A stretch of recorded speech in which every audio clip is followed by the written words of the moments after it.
We're gonna be asking him all of the X's and O's questions. That's right. High level breakdowns. Right. What's going on? How are you, Josh? Thanks for jumping on, man. First of all, listen.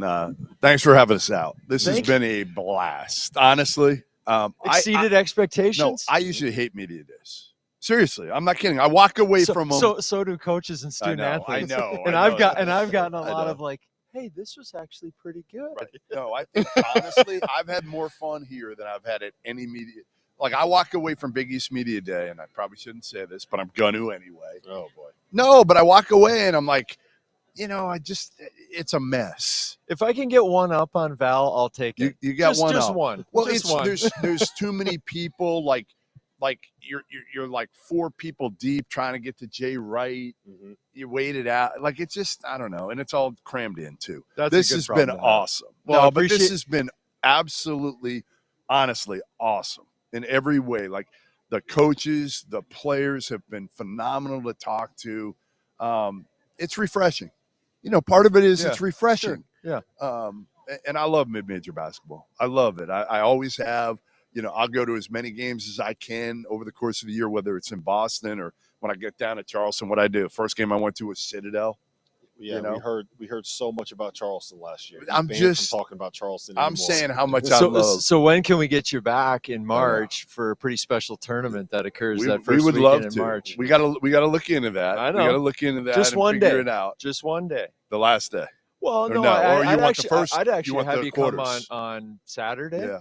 Okay. Maybe Sunday, depending on how your schedule works out. All right. Let's talk a little bit about that tournament because it's not the first time that I've heard that the Summit League tournament, the atmosphere, the intensity, the emotion, because there's so many programs. We were talking about this earlier. There's so many programs that are like a 4-hour drive, a 3-hour drive. South Dakota State's 45 minutes away. 45 South minutes, Dakota's 45 minutes the other direction. North Dakota State was a 3-hour drive. Yep. Omaha's 3. Everything it feels like everything in the world is a 3-hour drive away from Sioux Falls. Well, first off, there's a lot of land in the western side of the country. So as you guys know, a little different than the East Coast. And so, yes, a 3-hour drive around here is a quick drive. It's not for us. You guys, I was blown away the first time I saw it. The first time I saw it was in 2022, right after I had taken the job, right after I'd started. I wasn't officially even the commissioner at that point. I was the special advisor. I walked in here, and it was back when we only had 8 teams making it. So the first day was Saturday. I walked in here on Saturday, and I was blown away. Really? Blown away. No, there's certainly a local aspect to those that can get here more easily than others, and there's that part that comes into it. But I would argue, you guys, that it's the best combined. When I say combined gender tournament, the women's draws across college basketball. Right? And I get at the high major level, some are running them combined, some are separate. But ultimately, when you look at a combined tournament like this, this is a special environment. When all the sessions have decent attendance, and some sessions attendance is through the roof, it's just a great experience for our student athletes. So we're very fortunate. A lot of work. My predecessor, Tom Duple, Mindy K. Larson, our deputy commissioner, and our staff and our membership kind of built this thing, and we're pretty proud of it. What we need to do is we need to tell the story beyond the walls of Sioux Falls and kind of our region. And having you guys here to help us tell that story, and if you can come back for the tournament, you can showcase to people that, hey, that's a pretty darn special mid-major basketball. Yeah, we want to be able to help. It helps when you have, Oral Roberts make the run that they made. It helps when South Dakota State is one of the more entertaining teams to watch. And frankly, it helps when you have guys like Grant Nelson become a star that end up transferring up, that now people, the name North Dakota State is something that resonates. The name South Dakota State, people know what that program is because of the players that have gone on to the higher levels. Yeah, Grant, Max, Baylor. Yeah, some really good players. Well, like I said to our coaches, NIL is here. NIL is not going away. NIL shouldn't go away. The opportunity to transfer more easily, obviously with the new transfer regulations, it's here. It's not going away. Student athletes should be given that opportunity to move and do what they need to do. If we are losing players to high major, it is a little bit what it is. But to your point, I think it's also helping us build a brand. And so when Oral Roberts goes on the run that they have, or South Dakota State goes on the run that they have, or frankly on the women's side, when South Dakota State kind of combined go on the runs that they've had, it helps to build the brand of the league. And so, yeah, we're proud of it, and we got a long ways to go, though. You were a hockey guy who just came here, like you said, recently. There's ice underneath of us. I saw a little bit of condensation. That's why it's a little cool in here. What's been the biggest difference, coming in and now trying to figure out, because obviously the rules, NCAA wise are a little bit different with the sports. What's been kind of the biggest difference when you look at basketball now? Well, I think from a conference standpoint, the obvious one is single sport to multi-sport, right?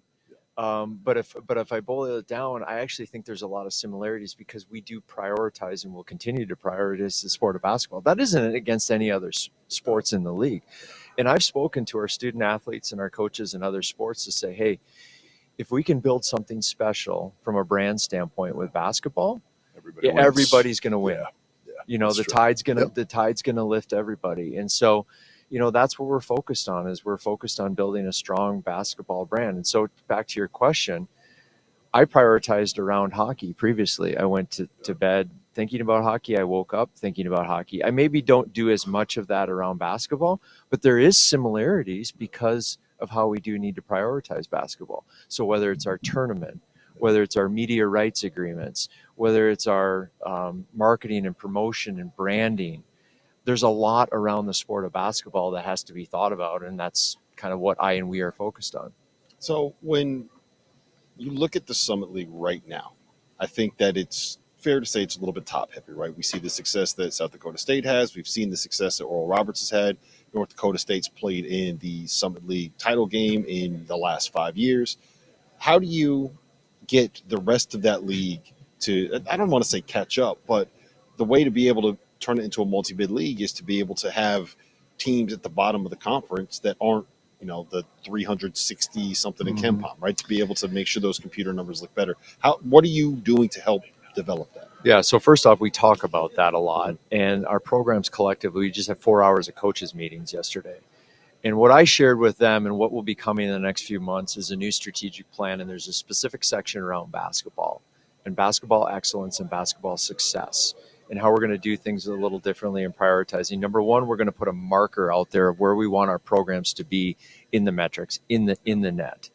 And it's hard to do when you don't even know what the net is. Exactly. It's what it actually Right. says in the statement. It says net rankings or other applicable metric, depending on what it's going to be. So I give myself an out on that one.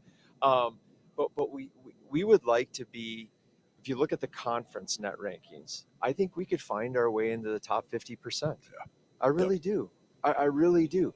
But to your point, we have to lift and elevate not just the bottom, the middle to the bottom.